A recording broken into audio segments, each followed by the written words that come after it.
In today's video, we're gonna have some fun replacing the front engine mount. That's what I'm doing today. And then probably tomorrow I'm gonna replace the rear engine mount. Really simple job, but I thought I'd film it because I'm doing it anyway. Maybe it'll help some of y'all. And before we do that, let me flip this around and give you a quick current state of affairs here in the shop. There's gonna be a lot of videos. I'm always wrenching on something, building something, doing something. Move the bikes outside. I'll open this garage in a second here. Got the Harley Dyna. It's a 2000 FXDS convertible. Did a ton of work to this thing, as you can see. And she's built right up. Taking her to California. I live in Canada, so I'm taking her to California this summer. Should be a good time. Ripping down the coast. If you're along the way, let me know. Say hello. That's the KTM 990 Super Duke R. She's right done out. Everything you could ever think of doing on a bike like this is done. And I'm gonna open up, hello squat rack. I'm gonna open up the garage here. Girlfriend took the car, that's not there. We'll cover that later. The FE501 Husky. That's a, enduro, so I'm able to take it out, throw a plate on it, get in some trouble. This is a little fat bop, turned into a little bobber. Built this last year and just finished it, probably 2 months ago, finished it. Pretty cool, clear brown powder coat over the chrome to give it that shine. Give it that kind of like that copper shine. This was all copper plated, so the Springer front end's copper plated.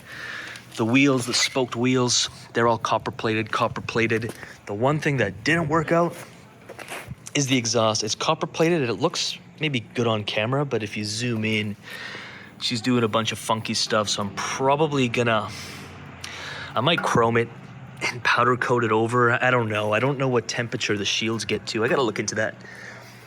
Just finished, the most recent project was finishing the front brake setup on the Springer front end. I wasn't running a brake for a while, and you can call me crazy, but I just liked what it looked like. But I will be suicide shifting this thing, and so I needed a front brake so I can actually brake with my left foot. And then we got the the TE300 two-stroke Husky. Just finished building this thing as well. That's why she looks brand new. I promise I ride it. Haven't taken her out since I finished her last week, but I will. And I'm fortunate enough to live in the mountains, so I can pretty much just ride it out. And there's hours and hours of stuff going on there. So that's the current state of affair, but I want to get this thing done because this I ride probably the most. Rip it into town, run an errand, whatever. And she's pretty badass. I think this summer, maybe before I go to Cali, I'm gonna throw the lowers on there. The FXRT fairing is awesome.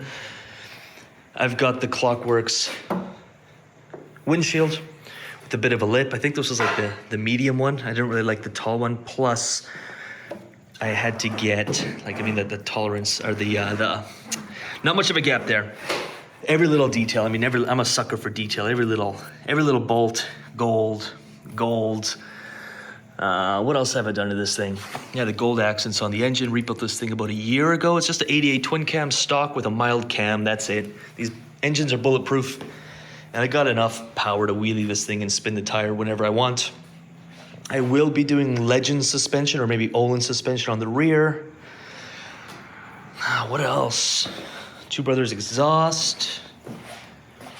Got the chain kit. I forget where I got this from. That was like, last year I blew the primary. Well, that's a long story. Anywho, primary blew open. Replaced pretty much everything on the left side, and as I was in there, I thought, you know what, let's throw a chain kit on there. Done. Gold forks, I rebuilt the forks. Recently, there were piston oil everywhere. The whole bike was always covered in oil, and that's pretty much it. So with that said, let's get into the front engine mount, and let's have some fun. Alrighty, so as you can see, I got the two top bolts out. I've got the engine just in place where I want it. Again, the trick is to keep the bike vertical and then manipulate it with like a second jack, or just keep it really simple. Or if you only have one jack, then find some blocks, keep the bike upright, because when I remove this, It should just slip out super easy. Let's see what happens. Bam.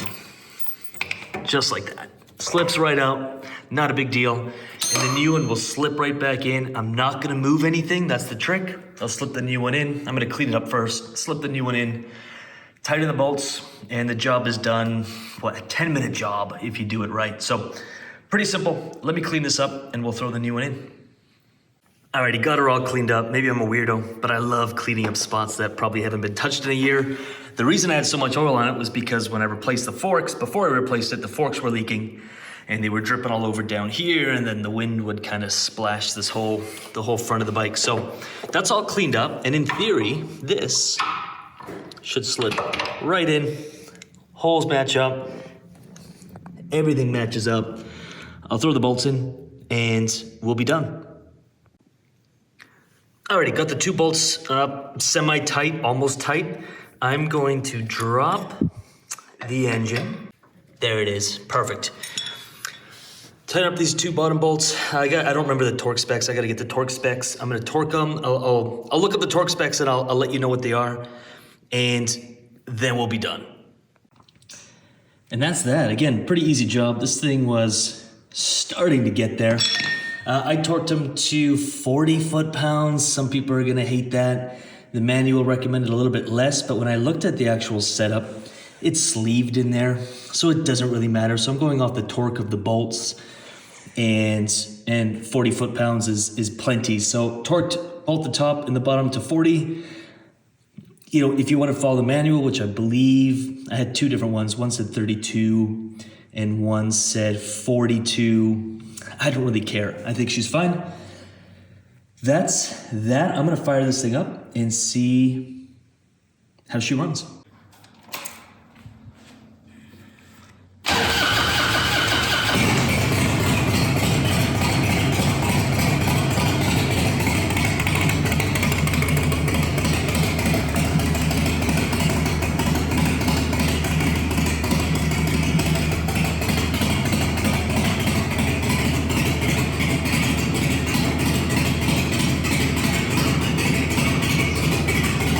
So that's that, pretty easy. Front mount, super easy. The rear one, a little bit trickier, but it's still not bad. The two top bolts, you access through there. You can kind of maybe even see it, probably not. But anyway, two bolts and those two front bolts that we did on the front mount, you access those through the rear. Maybe I'll even flip this camera and show you.